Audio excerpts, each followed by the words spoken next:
পদ্মার যে স্রোত না দেখলে বোঝা যাবে না, তো সুন্দর মাশাআল্লাহ। মানে ফজর নামাজের পর যে ওয়েদারটা বা এই যে অক্সিজেনটা যদি নেওয়া যায় এত সুন্দর মাশাআল্লাহ। তো আমার তো মনে হয় যে প্রতিদিন আসতে পারলে প্রতিদিন এসে ঘুরে যেতাম, বাট আপনি 10 লাখ টাকা 12 লাখ টাকা যে বিল্ডিং করবেন সে টাকা দিয়ে আর কি এই ঘরগুলা। তো চলে দেখি আসছি আমরা হচ্ছে কুটুমবাড়ি হোটেল অ্যান্ড রেস্টুরেন্ট, সবই হচ্ছে আমাদের বিক্রমপুরেরই অংশ। মানে এই জায়গায় সব সব জায়গা থেকে মানুষ আসে, বাট এখান থেকে আমরা একটা ইলিশ মাছ পছন্দ করেছি। এই যে আমাদের ইলিশ মাছ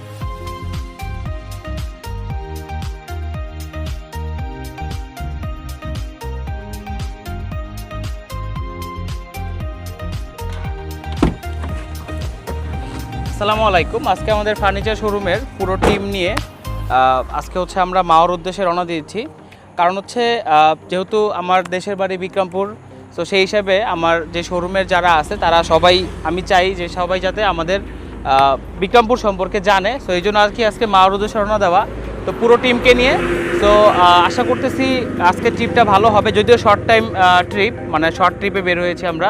তো আশা করি এখন আমরা আছি হচ্ছে অলরেডি আমরা শ্রীনগরের কাছাকাছি চলে আসছি। শ্রীনগর হচ্ছে আমাদের মাওয়ার একটা অংশ বা বিক্রমপুরের একটা অংশ। সো অলরেডি আমরা রোডের হাইওয়েতে আমাদের যে মাওয়া রোডটা এত সুন্দর, যেটা আসলে, আর এই ওয়েদারটা মাশাআল্লাহ অনেক বেশি সুন্দর। কারণ হচ্ছে যে বৃষ্টি, তারপর ঠান্ডা, তারপর ফজর নামাজটা পরে যখন বের হইলাম, মানে আমার কাছে মনে হয় যে বেস্ট একটা ওয়েদার। আসলে আল্লাহ তাআলার কাছে শুকরিয়া। তো আমরা সবাই যাবো একসাথে, আশা করি মজা হবে, সবাই সাথে থাকবেন।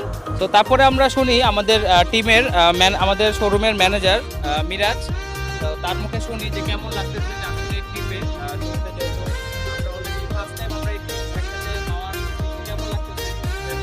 আলহামদুলিল্লাহ ভালো লাগতেছে, কারণ সবাই একসাথে আছি। আমরা আমরা সব সময় তো কাজে ব্যস্ত থাকি আর কি, কোনো সময় ঘোরা হয় না।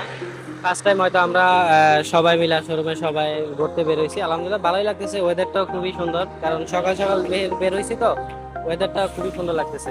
আলহামদুলিল্লাহ ভালোই লাগতেছে। আমাদের একজনের কথা শুনলাম, তারপর দ্বিতীয় জনের কথা শুনি। তো কেমন লাগতেছে রুহুল আমিন? আসসালামু আলাইকুম। সেই ভালো লাগতেছে বস, আমাদের কাছে অনেকদিন পর একটা ট্যুরের আপত্তি ছিল, আপত্তি ছিল, অপেক্ষা ছিল। অনেক বছর ধরে বলতেছিলাম নিয়ে যাবো, যেতে পারি নাই। সময় হয়ে ওঠে নাই। Thank you. ঠিক আছে, তারপরে মুরাদ হোসেন বলেন। জি ভাই, অনেক ভালো লাগতেছে। আমরা অনেকদিন ধরে প্ল্যান করতেছিলাম আসবো আসবো, আসতে পারি নাই কাজের চাপে, কিন্তু এখন আসছে, অনেক মজা পেলাম সকাল সকাল আইসা। ঠিক আমরা শ্রীনগর হচ্ছে আমার এখানে আত্মীয় স্বজন আছে। বিক্রমপুরের প্রত্যেকটা জায়গায় মূলত আমার আত্মীয় স্বজন আছে। আপনারা যারা আসেন জানেন যে আমাদের বাড়ি বিক্রমপুর বা আমার গ্রামের বাড়ি বিক্রমপুর। তো আসলে বিক্রমপুর যেহেতু আমার দাদা এবং আমার নানা দুজনের বাড়ি ছিল বিক্রমপুর, এবং সেখান থেকে দেখছে বিক্রমপুর আমার অনেক ভালো লাগা জায়গা, যদিও ব্যস্ততার কারণে আমরা সময় পাই না। তো এই জন্য আজকে এক অংশ বা আমাদের টিমের এক অংশ আমরা নিয়ে আসছি, আরেকটা টিম হচ্ছে ব্রেকে আছে, তারা আবার আরেকদিন ইনশাল্লাহ নিয়ে আসবো ইনশাল্লাহ। সো সবাই সাথে থাকেন।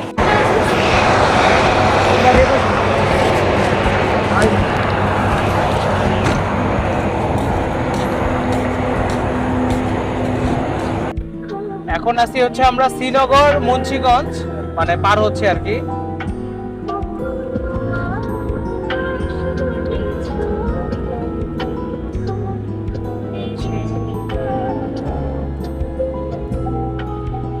তো আমাদের ইয়াটা কিন্তু অনেক সুন্দর, মানে এই যে রোডটা জাস্ট অসাম, মানে এত সুন্দর একটা রোড করা হয়েছে। যদিও এটা আমাদের মানে সব থেকে বিশেষ ইয়া হচ্ছে যে আমাদের বিক্রমপুরের যে হাইটটা, দুই পাশে যে বাড়িঘরগুলো দেখা যায় না, এতে হয়তো অনেক কিছু বোঝা যায় না, বাট আমার কাছে মনে হয় যে রোডটা সুন্দর করেছে, বাট আমাদের দুইটা পাশ হচ্ছে বঞ্চিত হয়েছে আর কি, আমার কাছে লাগে। আর দুই পাশে বাড়িঘরগুলো আমাদের অনেক সুন্দর ছিল, আমাদের যে কাঠের বাড়িগুলো অনেক সুন্দর। একটা বিল্ডিং করার থেকে আমাদের কাঠের বাড়ির খরচটা অনেক বেশি। এত সুন্দর একটা ওয়েদার মাশাআল্লাহ, মানে বেশি ভারী বৃষ্টিও না, কমও না, হালকার মধ্যে। তো আমাদের পদ্মা সেতু আর 8 কিলোমিটার, ভাঙ্গা হচ্ছে 45 কিলোমিটার, মাদারীপুর 59 কিলোমিটার, খুলনা এটা আমার সেকেন্ড হোম। এইখানেও ট্রেন আসে, যদিও ট্রেন জার্নিটা করা হয় নাই। আসছি আমরা, এখন আছি হলো সমসপুর, মাওয়ার কাছাকাছি চলে আসছি। টোল প্লাজা 2 কিলোমিটার, আর 2 কিলোমিটার পর পদ্মা টোল প্লাজা। আমরা পদ্মা যাব না, আমরা হচ্ছে হাতের বামে চলে যাব, যেটা হলো মাওয়া লোহজং, বা যেটা ফেরিঘাট এখন ছিল যা আর কি। বলতেছে মূলত আমরা মাওয়া ফেরিঘাট লোহজং, যদিও এটা এত ভালোভাবে আমি চিনি না, জাস্ট কয়েকবার আসা হয়েছে। আর মূলত আমার দাদা এবং তার বাবা এবং দাদা সবাই ছিল মূলত এখানে। যদিও আমরা মানে প্রফেশন বা কাজের জন্য বা ব্যবসা বাণিজ্যের জন্য আমার ফুল ফ্যামিলি ঢাকায় থাকে, বাট কথা হচ্ছে মূলত এইটাই হইতেছে আমার শিকড়, বা এখান থেকে আমার শুরু। এখান থেকেই সবাই শিফট হয়ে হয়তো ঢাকা শহরে মুভ করছে। বাট এই জায়গার যে সৌন্দর্য, আসলে প্রত্যেকটা জেলায় সুন্দর, প্রত্যেকটা গ্রামই সবার জন্য সুন্দর, যার যার জন্মস্থান প্লাস হলো নিজস্ব যে জায়গাটা, এটা আসলে অন্যরকম একটা বিষয়। এই জায়গাটা কখনোই ভোলা যাবে না, যত বছরই ঢাকা শহর থাকি না কেন, কোনোদিনও এইটার ফিলের সাথে ওইটার ফিল কখনোই বা দুইটা একই রকম হবে না। জাস্ট একটু দেখেন, মানে আসলে আমরা সকালে তো সবাই ঘুমের থেকে 10টা 12টা বা 10টা 11টা ঘুমের থেকে ওঠে, বাট নর্মালি তো আমার তো মনে হয় যে প্রতিদিন আসতে পারলে প্রতিদিন এসে ঘুরে যেতাম, বাট এটা তো সম্ভব না। বাট সুন্দর। আর এই পাশেই হইতেছে আমাদের পদ্মা সেতু, তো এটা সবার জন্য অনেক সুবিধা, মানে আমাদের উপর দিয়ে সবাই চলে যায় মোটামুটি। ইয়ার দক্ষিণ অঞ্চলের সবাই এই রোড, এই আমাদের পদ্মা সেতু ব্যবহার করে, এতে অনেক সুবিধা হয়েছে, সবার জন্য অনেক সুবিধা। মানে আমরা অনেকটা ত্যাগ করেছি, অনেক কিছু ত্যাগ করেছি, আমাদের জায়গা প্লাস হচ্ছে আমাদের যে এই রোডটা হওয়াতে অনেক মানে সব থেকে সুবিধা হইলো, মানে আমার কাছে মনে হয় যে আমি আমার যে দেশের যে ভাইবটা রোড দিয়ে পাইলাম সেটা আমি পাই না এখন। কারণ ডান পাশে বাম পাশে যে বাড়িঘর ছিল সেগুলো কিছুই এখন দেখা যায় না, একটা অফসাইড হয়ে গেছে। ভালোর জন্য দেখ, এটা হচ্ছে একটা ভালো, সবার ভালোর জন্য করা হয়েছে। তো এই যে হচ্ছে মূল পয়েন্ট, এইটা হচ্ছে গোল চত্বর। এখানে আমার বাবা ছিল সবসময়, এখানে তাদের সময় কাটছে, মানে এখানে হাঁটা চলা যা যা আছে, নৌকা পার হওয়া সব কিছু, মানে ফুল টাইম। আমি যদিও আমার জীবনে 1 বছরও থাকি না এখানে, আসা হয় মাঝে মাঝে, বাট ভালো লাগে। এখন আমার টানে, মানে টানে বলতে দেখা গেছে কি যে এই হয়তো মানে সবারই যে একটা ইয়া থাকে না, যে মানে শুরু থাকে বা স্টার্ট থাকে, এইখানে আমার দাদা ছিল, দাদার জীবন কাটছে সম্পূর্ণ না, শেষ মুহূর্তের দিকে অন্যদিকে সুইচ করছে, মানে ঢাকা শহরে শিফট হয়ে গেছে, বাট তার বাবা তার দাদা সবাই এখানে ছিল, সম্পূর্ণ তাদের জীবন এখানে কাটছে। সেই জন্য আমার অনেক ভালো লাগে। যদি সুযোগ হয় বা আল্লাহ তাআলা চায়, তাহলে হয়তো আমি আমার জীবনে কিছু সময় এখানে অবশ্যই কাটাবো ইনশাল্লাহ। তো অলমোস্ট কাছাকাছি চলে আসছি। আমি বিক্রমপুর অনেকবার আসছি, বাট এরকম মানে এত সুন্দর আজকের মতো আমার কখনো লাগে না। মানে সবসময় লাগে, বাট আমি এরকম ভালো সময় কখনো আসি না। এত ফজর নামাজের পর আমি গত 2 দিন আগেও এসে গেছি, বাট এত সুন্দর ওয়েদার, সুন্দর লাগতেছে সবকিছু মাশাআল্লাহ। বাকি যারা আসতে পারেনি তারা আশা করি আফসোস করবে, ইনশাআল্লাহ তাদের আফসোসও আল্লাহ তাআলা যদি চায় চেষ্টা করবো আরেকদিন নিয়ে আসার জন্য। আজকে হচ্ছে আমরা অর্ধেক আমাদের 50% টিম চলে আসছে, বাকি 50% টিম আজকে থাকবে শোরুমে, ইনশাআল্লাহ আপনাদের সবাইকে সার্ভিস দিবে।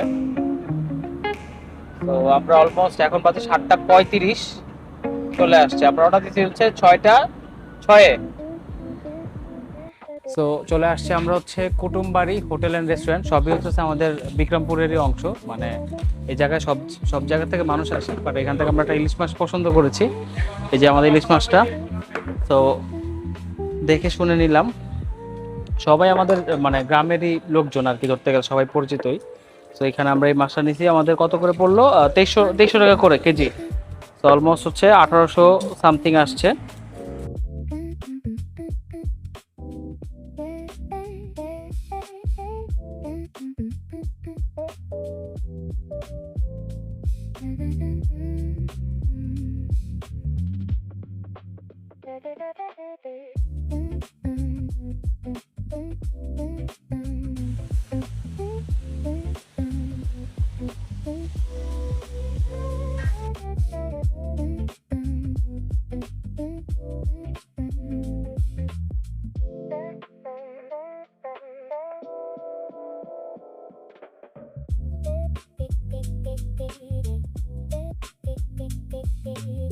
এখন আসছি হচ্ছে আমরা কনেকশন বাজার, এটাই হচ্ছে আমাদের মানে মূল গ্রাম, কনেকশন দিতপুর গ্রাম।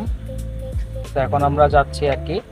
এইখানে আমাদের হচ্ছে বিক্রমপুরের কিছু বাড়িঘর দেখাবো আমার পুরো টিমকে।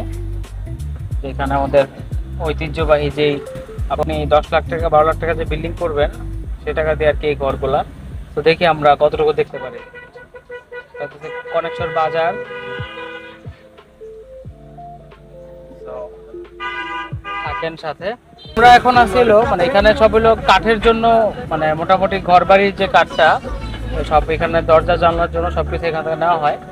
অনেক ভালো কাঠ আসে, লোহা কাঠটা সব থেকে বেশি এখানে জনপ্রিয়, যেটা মায়ানমার তারপরে অনেক দূর দূরান্ত থেকে আর কি আসে, সব এখানে কিন্তু কাঠের, বেশিরভাগ লোহা কাঠটা বেশি। তারপরে আজকে জানবো যে এখানে কি কাঠ আছে। আর সামনে হচ্ছে হাতের বামে হচ্ছে মসদগাঁও কবরস্থান, এখানে আমার দাদা আছে, মানে ওইখানে কবর আছে। বা আমার বিশ্বাস হইতেছে না যে আমি এত সকাল সকাল এখানে আসতে পারবো।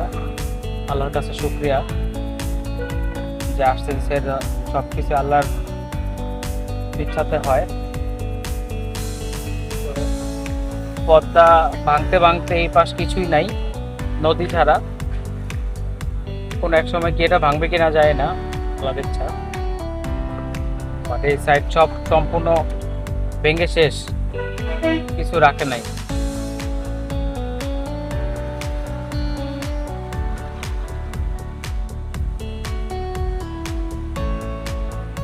নদীটা দেখা যাবে। কিছুদিন আগেও দেখছি এই জায়গাটা খুব সুন্দর, বোট টোট আছে, নামা যায়, বালু টালু, যে এখন দেখো শুধু নদী আর নদী, মানে ভয়ানক রূপ পদ্মার, বহুরূপী। এইখানে নামাও গেছে, মানে এখানে সব চর ছিল, এখন নদীর কি স্রোত, নদীর কি স্রোত এখান থেকে দেখা যায়। কয়েকদিন আগে এখানে নামা গেছে, কয়েকদিন আগে আমি রোজার ঈদে আসছি, এসে দেখছি এখানে সুন্দরভাবে নামা গেছে, এখানে দাঁড়ানো গেছে। দেখি দাঁড়ানো যায় কিনা এখানে।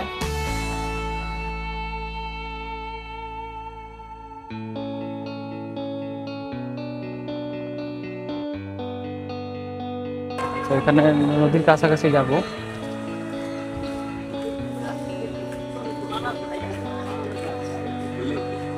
খুবই সুন্দর, মাঝে মাঝে সবারই উচিত একটু বের হওয়া, বের হয়ে দেখা আসলে কত সুন্দর, মানে নদী কত সুন্দর। আসলে কক্সবাজার যাওয়ার পরে মানে সমুদ্রর যে প্রেমে পড়ে যাওয়া, কিন্তু নদী আরো বেশি সুন্দর। আমার এক ম্যানেজার বলছিল যে ভাই আপনি যদি আমাদের ভোলাতে আসেন দেখবেন নদীর স্রোতটা কত সুন্দর লাগে।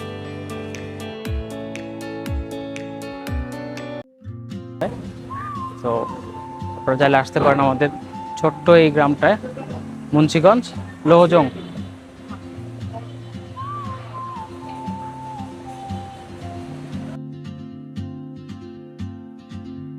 She moves like a map with no borders, a whisper caught in the wind. I see her boots at the corner cafe with a notebook and a grin. She's chasing skies I've never named while I stay in my lane. But something in the way she moves keeps pulling at my chain. Oh, traveler, you carry the sun in your stride.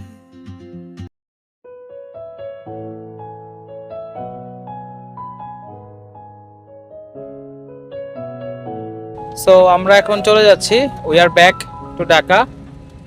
So আমরা পুরো team আজকের মতো এখানেই শেষ আমাদের মাওয়া tour. ভোর সকাল 6:06 বের হয়েছি, আর এখন বাজে 10:56। আলহামদুলিল্লাহ খাওয়া দাওয়া থেকে শুরু করে কেনাকাটা সব কিছু কমপ্লিট। সো আমরা আমাদের গন্তব্যস্থলে চলে যাচ্ছি।